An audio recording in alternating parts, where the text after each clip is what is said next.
नमस्कार साथियों, आप देख रहे हैं बोले भारत। यूपी की सुर्खियों के साथ मैं अनुराग। हमारे साथ हैं बातचीत के लिए मनीष। नमस्कार। मनीष, शुरू करते हैं यूपी की सुर्खियां। उमा बिल्कुल। शंकर सिंह पर छापा, जो बहुजन समाजवादी पार्टी के विधायक हैं, उन पर अभी जारी है और अब उसको लेकर तमाम तरह की राजनीतिक बातें भी होने लगी हैं। थोड़ा इस पर राजनीतिक बातें तो हो रही हैं, लेकिन छापे से भी बहुत सारी बातें निकल के सामने आई हैं। इनकम टैक्स के कुछ सूत्रों से मेरी बात हो रही थी। उन्होंने बताया है कि उमाशंकर सिंह के आवास से जितना कैश बरामद हुआ है, उससे कई गुना ज़्यादा कैश उनके लोगों के घरों से बरामद हुआ है। ओहो। खासकर बलिया में और अन्य जगहों पर, जिसमें गोरखपुर है, सोनभद्र है, इन जगहों पर जहां उनके लोग काम कर रहे हैं। एग्जाम्पल के तौर पर उन्होंने नज़ीर दी एक बलिया की, कि जैसे बलिया में उमाशंकर सिंह के लिए जो भी लोग काम करते थे, जिसमें घरेलू काम करने वाले लोग थे, उनके यहाँ भी 10-10, 20-20 करोड़ की बरामदगी हुई। अरे, जबकि ये कल तो ये खबर आ रही थी कि हाँ। 11 करोड़ अभी तक केवल कैश मिला है। आप कह रहे हैं कि 10 करोड़ घरेलू बिल्कुल। और सबसे खास बात यह है कि जैसे उनका कोई काम करने वाला व्यक्ति है, उसकी माली हालत बहुत खराब है, लेकिन उसके घर से इतना हार्ड कैश बरामद होना, ये बहुत बड़ा संकट उमाशंकर सिंह के लिए हो गया है। उनसे जो थोड़ी बहुत पूछताछ होनी थी वो तो हो चुकी है, लेकिन इसमें एक बात और बताई गई कि करीब 1000 करोड़ की संपत्ति की बरामदगी की कोशिश में इनकम टैक्स है। यानी उसको जो इंफॉर्मेशन मिली थी, मतलब नकदी या सब कुछ मिला के 1000 करोड़ का टिप इनकम टैक्स के पास था और उसकी बरामदगी के प्रयास चल रहे हैं। ऐसी सूचना आ रही है कि लखनऊ में उनके आवास पर जो छापा चल रहा था वो तो पूरा हो चुका है, लेकिन प्रदेश के अन्य उनके कार्यालयों में जहां जहां उनके लोग हैं अभी जारी है छापा। वहां वहां छापा जारी है। और ये भी सुनने में आया है कि गोरखपुर के उनके एक व्यक्ति ने, काम करने वाले व्यक्ति ने, अपने सारे कागजात और अपना लैपटॉप वगैरह जितना था, उसने आग के हवाले भी कर दिया है। अरे, अब इसमें कितनी सच्चाई है, गोरखपुर में उनके 3 रेडीमिक्स प्लांट भी हैं। वहाँ गोरखपुर में उनका साम्राज्य का एक बड़ा हिस्सा फैला हुआ है। बिल्कुल। लेकिन इससे जो सियासत चल रही थी, दिनेश प्रताप सिंह किस तरह से खुलकर बोल रहे थे, और अब एक नाम सामने आ रहा है, दयाशंकर सिंह, और ये दोनों लोग बलिया जिले से ही जुड़े हैं, दोनों अलग अलग सीटों के विधायक हैं। अब ये कहा जा रहा है कि दयाशंकर सिंह को घेराबंदी की जा रही है, हालांकि वो भी विधायक हैं, और छापे में क्या हो सकता है? देखिए, दयाशंकर सिंह और उमाशंकर सिंह की अदावत नई नहीं है, ये काफी पुरानी है, काफी पुरानी है। और इसका एक खुले तौर पर, सार्वजनिक तौर पर बलिया में ही मामला सामने आया था, जब एक पुल के उद्घाटन को लेकर उमाशंकर सिंह से उद्घाटन उसका करा दिया गया था। हाँ, जबकि वो उन्हीं की फर्म बना भी रही थी वो पुल। हाँ, बिल्कुल। और वहां पर दयाशंकर सिंह ने इस बात के लिए इंजीनियरों को सार्वजनिक तौर पर बहुत डांट लगाई, बहुत भला बुरा कहा, वीडियो वायरल हुआ था बिल्कुल, कि उनके क्षेत्र में वो पुल बन रहा है और वो उसका उद्घाटन नहीं कर रहे हैं, बल्कि उमाशंकर सिंह किस हैसियत से उद्घाटन कर रहे हैं। वो दोनों हैसियत की जिक्र किया था उन्होंने कि स्थानीय विधायक भी दयाशंकर सिंह थे, और मंत्री तो खैर वो हैं ही हैं। तो ये था ही।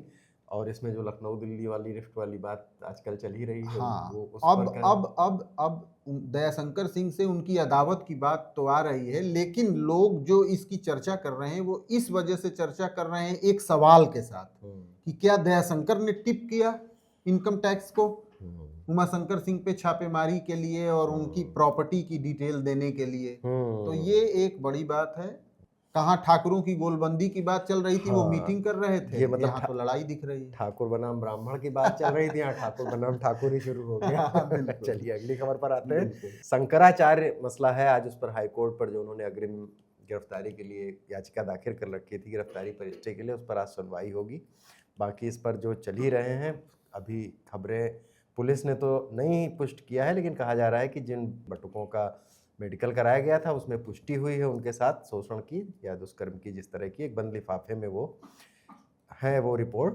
इस पे क्या होगा, ये हाईकोर्ट का रुख क्या होगा उनकी गिरफ्तारी के स्टे पर, ये पता चलेगा। बाकी जो आशुतोष ब्रह्मचारी जी हैं वो लगातार मीडिया को ब्रीफ कर रहे हैं, बिल्कुल। और ऐसा मुझे तो लगता है कई बार मनीष की जांच अधिकारी वही है, क्योंकि जिस तरह से वो चीज़ें बताते हैं कि वहाँ ये है, मैं गया, सीन रिक्रिएट हुआ, पुलिस अधिकारी सारे चुप हैं, और उन्होंने तो एक डिप्टी सीएम का भी नाम ले लिया कि असल में डिप्टी सीएम देखिए, पुलिस के लिए तो कुछ भी इस मामले पर बोलना इतनी जल्दी संभव नहीं है, क्योंकि जैसे डिप्टी सीएम ब्रजेश पाठक से भी पूछा गया तो उन्होंने कहा चूंकि अदालत में मैटर है, विचाराधीन है, इसलिए उस पर कुछ नहीं बोलेंगे। तो पुलिस के बोलते ही तो ये ऑफिशियल वर्जन हो जाएगा। बिल्कुल। ऐसा आशुतोष ब्रह्मचारी पे कोई बंधन नहीं तो है। क्या पुलिस ने तो उनको वो खुलेआम मैं यही जानना चाहता हूँ कि पुलिस ने क्या अघोषित तौर पर आशुतोष ब्रह्मचारी को अपना प्रवक्ता या नहीं नहीं, ऐसा तो नहीं कहा जा सकता, लेकिन आशुतोष ब्रह्मचारी के बोलने पे कोई रोक नहीं है ना, जैसे अभिमुक्तेश्वरानंद के बोलने पे कोई रोक नहीं है। वो भी बोली अभिमुक्तेश्वरानंद के बारे में गुरुवार की शाम को ये बहुत तेज खबर उड़ी थी कि पुलिस उन्हें किसी भी वक्त गिरफ्तार कर सकती है,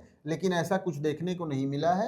अभी पिछले 2 दिनों से लगातार ये खबर है कि कभी भी गिरफ्तार हो जाएंगे और उनसे अभी तक पूछताछ भी नहीं की गई है। तो पुलिस ने इस मामले में न सिर्फ मुकदमा दर्ज करने में ढिलाई दिखाई, बल्कि आरोपी के खिलाफ जांच पड़ताल और उनके बयान दर्ज करने को लेकर भी मुझे लगता है कि पुलिस ऐसा सॉलिड कॉन्क्रीट ग्राउंड तैयार करने के बाद ही शंकराचार्य के मामले में कुछ आगे बढ़ेगी।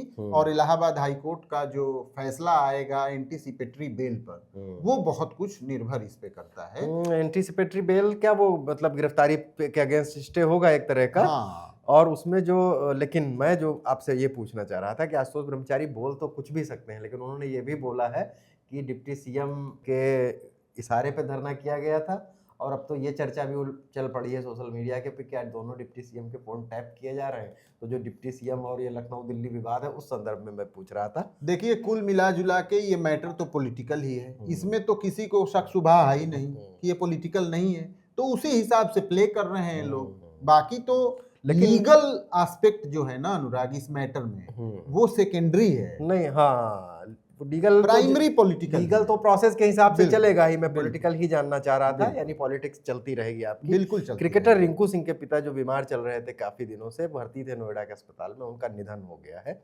अभी कुछ दिन पहले उनको नोएडा के अस्पताल में भर्ती कराया गया था। तब Rinku Singh T20 world cup team के साथ थे, वो आए थे।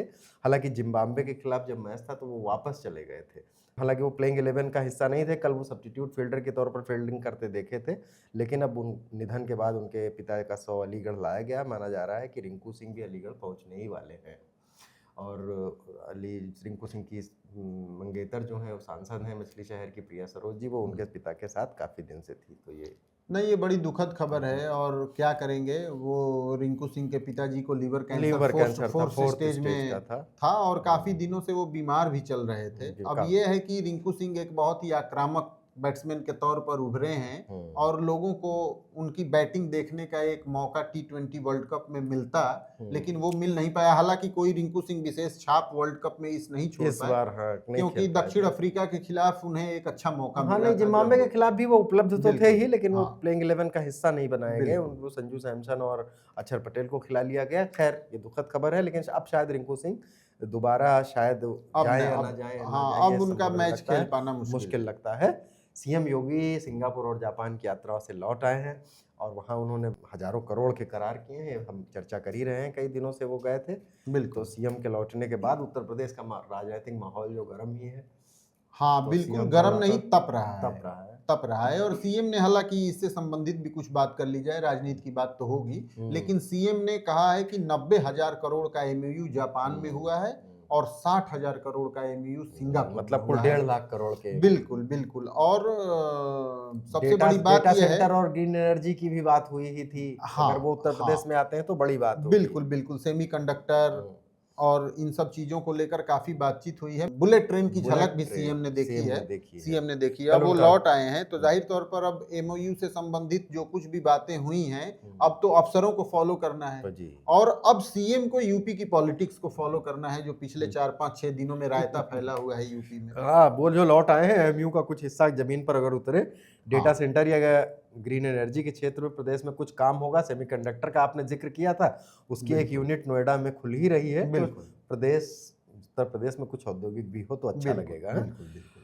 तो और सीएम को राजनीति से तो खैर वो नहीं, राजनीति से कोई कैसे बाहर रह सकता है, रूबरू होना ही पड़ेगा। चीफ मिनिस्टर है, तो अब वो उत्तर प्रदेश के शंकराचार्य, उमा शंकर सिंह का छापा, ये वो दिल्ली लखनऊ सब अब उनके लिए तैयार है। वो लौट आए हैं।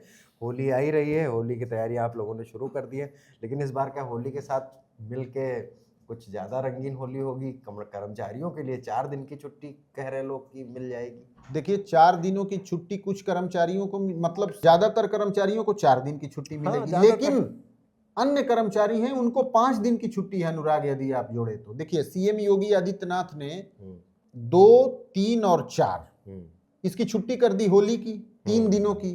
अब 1 मार्च को इतवार है, छुट्टी रहती है 1, 2, 3, 4 तो 4 दिन की छुट्टी हो गई स्टेट गवर्नमेंट के उन कर्मचारियों के लिए जिनका 6 डेज वीक होता है। लेकिन 5 डेज वीक वालों के लिए तो सैटरडे भी है, सेकंड सैटरडे, और सैटरडे वालों के लिए तो 5 दिन की हो गई। तो आप ये कह रहे हैं तो यानी कि आपके हिसाब से 5 दिन होली कर आनंद उठाएं, और बिल्कुल जो बाकी है 4 दिन का तो खैर सभी लोग मुझे तो बड़ी चिंता है कि 4-5 दिन की छुट्टी होली में मार के आने के बाद जब लोग दफ्तरों में आएंगे तो 1-2 दिन हैंगओवर में भी रहेंगे। हाँ, तो वो एक दिन दफ्तरों में फिर तब तक छुट्टी हो जाएगी, दफ्तरों में ना छुट्टी मनाने लगे हैं, अगले वीकेंड का इंतजार करने लगे।